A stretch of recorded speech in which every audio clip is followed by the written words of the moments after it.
What's going on, guys? All right, let's jump right in. My name is Sami George, and I teach natural looking makeup to women of all ages, really. My focus is on those of us that have imperfect skin. So we're talking redness, we're talking acne, we're talking under eyes. So I tend to live in the busy mom, woman over 40 world. That seems to be my people. Those of us whose skin has changed and is ever evolving.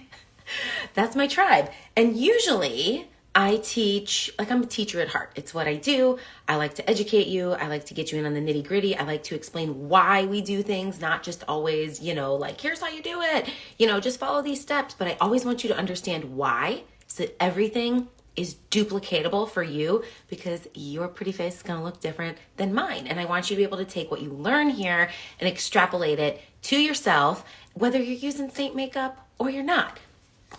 However, today we are literally keeping it super simple. I'm going to show you something that I almost never show, and I'll tell you why I almost never show it. This is the basic palette 4. This is where Seint started. This is one layer, main highlight, which you're used to calling your foundation, concealer, which we call brightening highlight, a contour. All three of these give coverage. That's why you can wear them in one layer and get coverage on your skin, and then a lip and cheek. This is three-dimensional foundation at its most basic. It is super fast. I'm going to show you 2 different ways to apply it today, and you're going to be good to go. If you are somebody who just wants quick and basic, this is an absolute amazing option. Now, if you're somebody who is really concerned about like deep discoloration in the skin, if you are really, really finicky about your under eyes or something like that, and hey, no shame, that's me. That's why I don't show this method all that much. Then I can teach you some additional steps with color correction and with different forms of application to get more of a refined look. However, there are days where refined is not where it's at. You got 3 minutes, you just want to do it fast. And that's where the basic 4 comes in. Me, I try and stretch my 3-minute routine to a 10-minute routine so I can use my color corrector and all the things. And on most days, it works. But on some days, like, it just is what it is. So I want you to have all the tools in your tool belt, and I want you to be able to make the decisions about your makeup that work for you on the daily. So I'm going to show you 2 different ways. Like I said, one, we're going to use a brush, one, we're going to use our finger and then blend with a brush. Total matter of preference. You're ultimately going to get a really similar look. I like to apply my makeup with a brush and not my finger because I find it easier to blend as I go. But some people really like to draw it on the skin and blend after. So when you are using this method, if you are going to be using your finger and applying this method and blending at the end, it is imperative that your skin is hydrated. If you draw lines on dry skin, it is going to be a total beast to try and blend those lines out, and you will overblend. And if you overblend, you're not going to see it. So it defeats the purpose. So first things first, everything that goes under your makeup has to be silicone free. So find yourself a good silicone free moisturizer. I have mine on already. I have a couple different recommendations that you can get from either Ulta, Amazon, or get yourself a silicone-free primer that is hydrating that you like. But it has to be silicone-free. Your makeup will slip if you wear silicone underneath cream makeup. Once your skin is hydrated, you are good to go. So what I'm going to show you on this side is the drawing, on this side is the brush. The reason that I find it easier to blend as I go is, one, I'm a little bit of a control freak, so I can control things a little bit better. But also, it's the winter time. If your makeup is dry in the winter, if it's cold in the winter, drawing this on is sometimes a little more challenging because you really have to like dig your finger in there, and then you have too much product. The number one troubleshooting thing that I find with people is they are wearing too much product. This makeup is 1000% most effective when you wear the least amount in the right areas. If you are caking this all over your face, if your tins are only lasting you a month, then we need to talk about your application and possibly your color, because color is king when it comes to makeup. Trust me, makeup has come a hell of a long way than when we were in our 20s, and the easiest thing to do was just to slap on something really opaque all over and kind of just mask what was there. Makeup is smart now. This makeup is like color science smart, so color and quantity matter. So let's dig in. This is my contour. I'm going to start by trying to use the least amount possible. So I'm just going to warm it up a little bit. The other trick to warming up your makeup is, one, don't keep it by a window. Don't keep it in a cold cabinet. But if it is cold, go ahead and just run a blow dryer over it a little bit. So I'm going to get a little bit here. And here's the cool thing about this application method. While it's not my favorite, it does do a really good job of showing you where your colors go. And I'm doing this for a mature face. So I'm stopping right here. If you contour in this area and you have a mature face, if you have a receding area right here and you put more contour there, that's going to cause it to recede even more. Darkness is absorbed, light is reflected. Think of it like somebody in the gym. Okay, if you go to the gym in black leggings, it tends to absorb, like your overall size looks a little bit smaller. You're likely not going to see as much cellulose. If you go in cellulite, if you go in white, it's going to make it more noticeable. It's the same thing.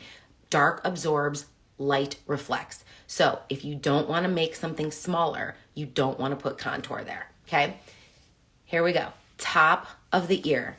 So we want to follow and start up here. Don't start down here. If you start down here, the biggest chunk of your contour is going to be right here, and then you're going to have to work really hard to blend it. Start at the top of your ear and follow your cheekbone to the outer corner of your eye. Let's get a little bit more on the finger there. I hope you guys had an amazing start to your new year. We are still like totally in slow mode. My kids are home for the rest of the week, and I just can't seem to get it together. Hey girl, what's going on? I can't seem to get it together until like they are not here. So like my planner is like sort of set up for the month of January, sort of not, you know. All right, we're going underneath the jawline. You guys see the line I'm drawing here? We'll blend it later. I think I'm gonna do a little bit more. And I don't, oh, well, hello there, friend. I haven't seen you in quite some time. How are ya? All right. There we go. So we got our contour. We're marking out the face here. I'm going to go on the top of the bridge of the nose. Hi, babes. All right, we're going top of the bridge of the nose. And I'm going to do both sides. You could easily do this also with a brush.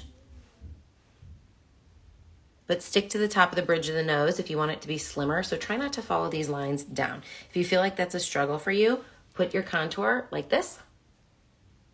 And squeeze your fingers all the way down. It's going to force you to keep them closer together. And then you can just flick them up into that eyebrow area. We will blend all of this at the end. So if it looks crazy, you're probably doing it right. Trust the process. All right. I'm going to avoid putting any under my lip right now because we just don't need to do that right now. Okay. So with this method, we are putting one color all over, but I'm doing it strategically for a mature face. That's why we're avoiding contour here. My next color that I'm going to put on is my brightener. This is the lightest shade that I have. Lightest shades on dark colors won't cover as well, and they will emphasize texture if you put too much. That's why I swear by a color corrector, because you want to match the darkest points of your face first for the purposes of longevity. But what we are doing today is super quick. We are not being finicky, but I'm putting this here down the side of the nose contour line, because a nose contour also, actually the slimming effect is created by the combination of the contour and the brightener. And then I'm coming a little bit down here, but I'm not placing it right there because I already have a ton of texture there. I'm going to blend it there, but I'm not going to slop it on there, okay? Now, we're going here on the temple. Remember, if darkness is absorbed, then light is reflected. This is going to help pop out that area. And then I'm going to blend again. Put a little bit here. I'm going to avoid this highly textured area. There we go. Now T-zone. Let's go in between the nose contour lines. You need to put your brightener in between your contour lines and then hug that. Top of the lip. Are the kids arguing or talking? Sometimes I can't tell the difference. All right. There we go. Easy peasy lemon squeezy. So what is left? All that's left is our main highlight shade. Where does it go? It goes where your contour and your brightener are not. So we're just going to fill in the gaps. Again, I'm going to be cautious about how much I put on my finger because I don't want to get too much. I can always add to it. It's way harder to take away than it is to add to it. This is a darker color, right? So darker on those areas. I'm going to be a little more forgiving. I'm just filling in the gaps, all right? It's not fancy. Do you guys ever see people like draw on their makeup and you're like, how many times did you practice that? Because when I do this method, it just looks sloppy, which is fine. All right, we're just filling in the gaps. So we contour to define and frame the face. In Seint's 3D foundation, contour has coverage, okay? We brighten to bring things forward, and then we add our main shade for coverage. Okay, we're done. Let's go to the other side, and I'm gonna use my brush. If we are only using one brush for this method, I'm gonna go detail brush, but I'm gonna use my perfector sponge no matter what. Because the perfector removes excess and blends everything together. So if I don't do a good job, if I put too much product in one area, that's my fail safe. All right, so let's apply right to the face. With your detail brush, turn it on an angle, pounce it in, and go right to the top of that ear. Hug your cheekbone, go ahead and flick right up. Again, this prevents a couple of things. Putting too much makeup on to begin with, which almost always leads to overblending. Because what I'm gonna have to do here is I'm gonna have to really get in there and move this product around. And that's when people say, I can't see my contour. Usually it's because you've put it on and you started swiping and it just starts to fade more than you want it to. Where this, I can be a little more strategic. Tap, tap, again, hold it on an angle. Tap it sideways, come around the forehead, get it up into the hairline, no crazy lines. I think it's arguing. Okay. Pull it down. Now we have a good blend going on. If you want to make your forehead look a little bit smaller, you can find that peak of the brow and just add a little bit. Make sure it's blended. We're focusing the light on this area. I'm gonna go underneath the chin and the jawline here, down the neck. And make sure our nose contour lines are on the top of the bridge of the nose. All right, we're good to go. I'm gonna flip this over to the other side. Now we're going brightener. I'm tapping in just a little bit at a time. And now I'm gonna tap this in the same area that I used my finger here. But I am starting already to blend as I go. Because when we blend in this method, you need to blend lightest to darkest or it's gonna look muddy. So we're going inner corner, down the side of that nose contour line. Tap, tap. Outer corner, we're gonna pop this out here. We're also gonna make sure that our under eye is light and bright, but I'm being really light-handed. High texture areas, you need to be light-handed. You can always, again, come back and add more later if we want. Go ahead and blend. All right, that's basically it. Now we're gonna move into our main highlight shade, and I'm gonna use this end, so I'm gonna wipe it off. You can do this in any order you want. I just think that it tends to seem a lot more simple when you start with your contour, because then people know where everything else goes. It leads to less layering. All right, now let's tap in here and let's just fill in those gaps. This is our main highlight shade. See, and I probably got a little bit more than I even wanted to. I probably could have tapped a little bit less, but that's okay. And I only say that because see how this looks a little bit heavy? That's where our perfector is gonna come in and save the day. All right, there we go. That gave me really good coverage. Fill in the gaps. And use this side to blend this. Keep it light-handed. Maybe do a tinge more right here.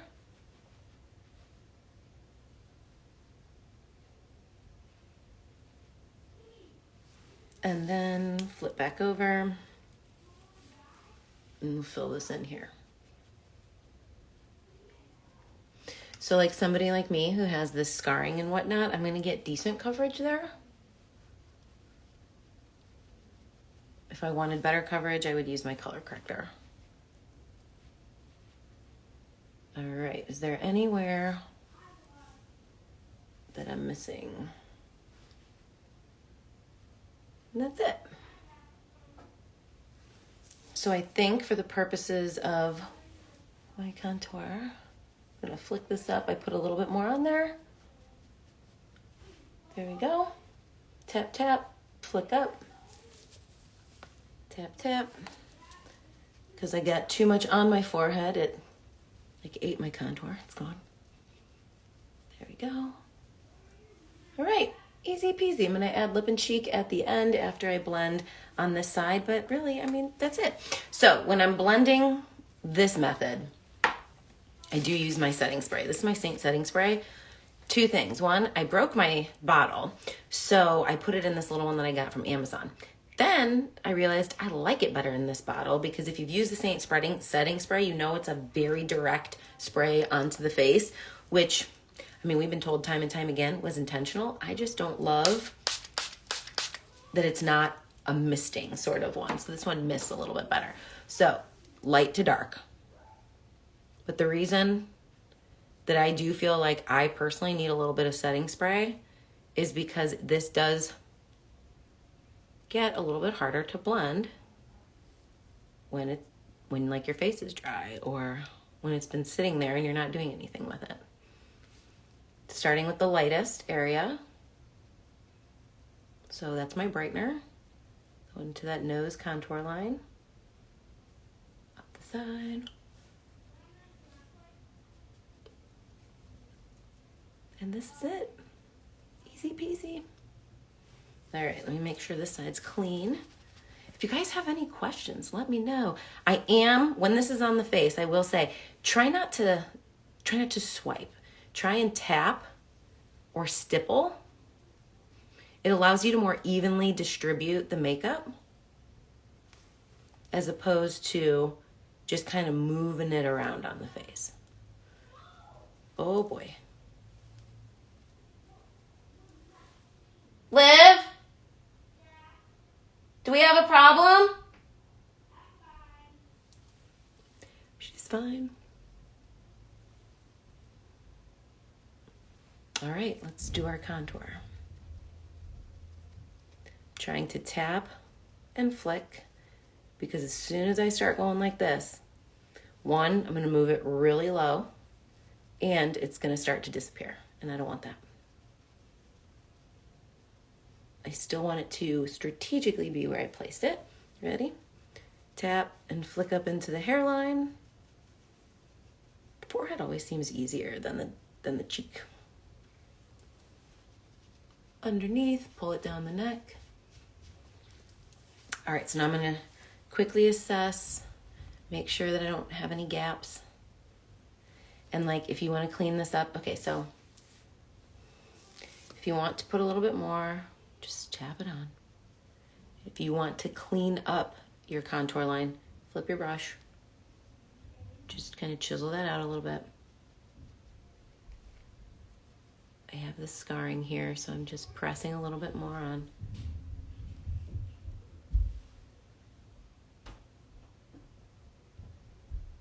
And, all right, that's it. I'm gonna grab my perfector sponge. Make sure, first of all, you want your perfector sponge to be damp, okay? Cold and damp. This is going to marry your colors together. It's gonna give you that final blend and it's gonna remove excess. So if you did get heavy-handed, get in there and tap out any area that you're prone to creasing. All right, now I'm gonna take a look and say anything else. I think we're good. Make sure I don't have any crazy nose contour lines. Sometimes I don't notice till after. Okay. Let's do our lip and cheek and let's rock and roll. Obviously you could use your finger. I'm just putting a little bit on. Here we go.